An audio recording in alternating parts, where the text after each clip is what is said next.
बिस्मिल्लाहिर्रहमानिर्रहीम। अस्सलाम वालेकुम। कैसे हैं आप सब? उम्मीद करती हूँ आप सब खैरियत से होंगे। मैं हूँ महविश और आप देख रहे हैं कुकिंग विद महविश नवी।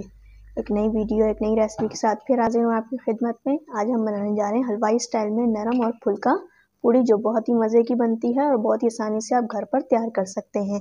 तो वीडियो की जानिब जाने से पहले अगर आप हमारे चैनल पर नए हैं तो हमारे चैनल को सब्सक्राइब कर लें और बेल आइकन के बटन को भी ज़रूर प्रेस कर लें। इससे आपको हमारी हर नई आने वाली वीडियो की अपडेट सबसे पहले मौसूल होगी। कमेंट सेक्शन में लाजमी बताया करें कि आपको हमारी रेसिपी कैसी लगती है। तो चलिए चलते हैं रेसिपी की जाने। यहाँ मैंने थाल ले ली है, इसमें सबसे पहले 2 कप मैदा है मेरे पास, ये ऐड कर देंगे और इसी के साथ हम इसमें 2 टेबलस्पून भर कर दही लिए। हमारी पूड़ियाँ इससे बहुत ही अच्छी नरम और सॉफ्ट बनेंगी। और इसी के साथ आधी चाय का चम्मच नमक ऐड कर देंगे। नमक ऐड कर दिया और अब हम इसमें 1 चुटकी बेकिंग पाउडर ऐड करेंगे। ये हमारी पूड़ी को सॉफ्ट और नरम फूलने में मदद देगा। इसको पहले दही के साथ अच्छे से मिक्स करेंगे।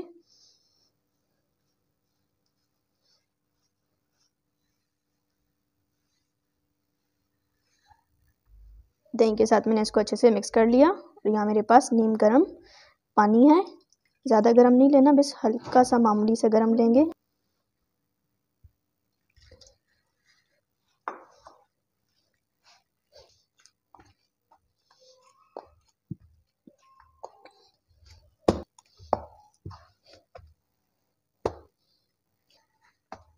आटा यहाँ पूड़ियों का मैंने गूंद लिया इस तरीके से। देख सकते हैं कितनी नरम डो गूंदी है इसकी।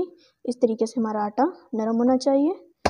अब आप इस तरीके से भी कर सकते हैं कि पहले आप आटे को 10 मिनट रेस्ट दें और फिर उसके बाद पेड़े बनाकर उसको मज़ीद 10 मिनट का रेस्ट दें। अगर इस तरीके से नहीं करते, मैं साथ साथ ही पेड़े बनाकर फिर इसको रेस्ट दूँगी। यहाँ पर हम इसके पेड़े बनाएंगे छोटे साइज़ के, इतने इतने। यहाँ मैंने हाथ पे थोड़ा सा ऑयल लगा लिया है।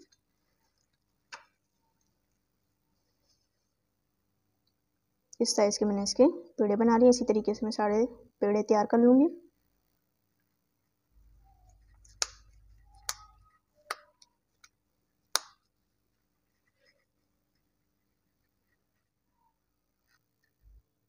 यहाँ मैंने आटे के पेड़े बना लिए थे। पहले ट्रे को मैंने ऑयल से ग्रीस कर लिया। इस तरीके से पेड़े बना के रख दिए और अब मैं इसे प्लास्टिक रैपर से रैप कर दूँगी तकरीबन आधे घंटे के लिए।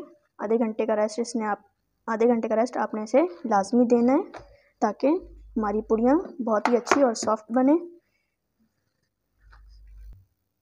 यहाँ मैंने इसको रैप कर दिए। अब हम इसे आधे घंटे का रेस्ट देते हैं। रेस्ट देना इसको मस्ट लाजमी। अगर आप रेस्ट नहीं देंगे तो आपकी पूड़ियाँ बिल्कुल भी अच्छी नहीं बनेंगी। अब आपसे मिलते हैं आधे घंटे बाद। आधा घंटा हो गया हमने जो पेड़े को रेस्ट करने के लिए रखा हुआ था पूड़ी का। अब हम इसका कवर खोल लेते हैं। यहाँ देख सकते हैं हमारे पेड़े थोड़े से फूल गए हैं।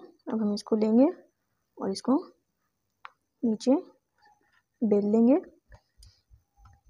पहले थोड़ा हाथ की मदद से इसको बड़ा करेंगे।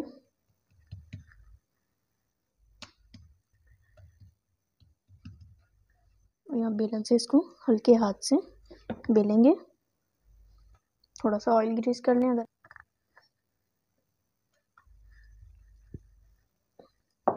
यहाँ मैंने इसको बेलन और हाथ की मदद से इस तरीके से बेल लिया है और ऑयल आपका अच्छा खासा गर्म होना चाहिए। उसमें से हल्के हल्के धुएँ आने चाहिए। हमारा ऑयल गर्म है। अब हम इसको फ्राई कर लेते हैं उसमें।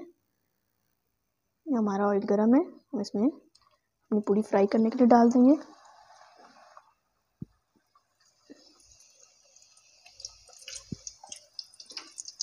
इस तरीके से आपने इसको हल्का हल्का सा ऊपर से प्रेस करना है और आपकी मज़ेदार सी फूलती जाएगी पूड़ी। देखें किस तरीके से माशाल्लाह से ये फूल गई है।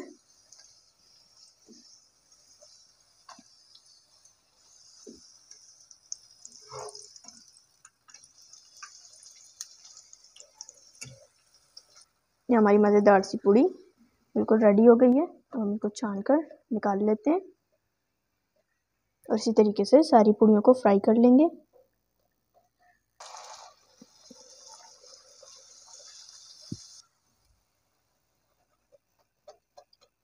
ये हमारी मज़ेदार सी हलवाई स्टाइल में नरम पूड़ियाँ बिल्कुल बनकर रेडी हो चुकी हैं। मैं आपको दिखा दूँ ये किस कदर सॉफ्ट बनी है। इस तरीके से ना ये कोई कड़क है, बिल्कुल सॉफ्ट पूड़ी बनी है।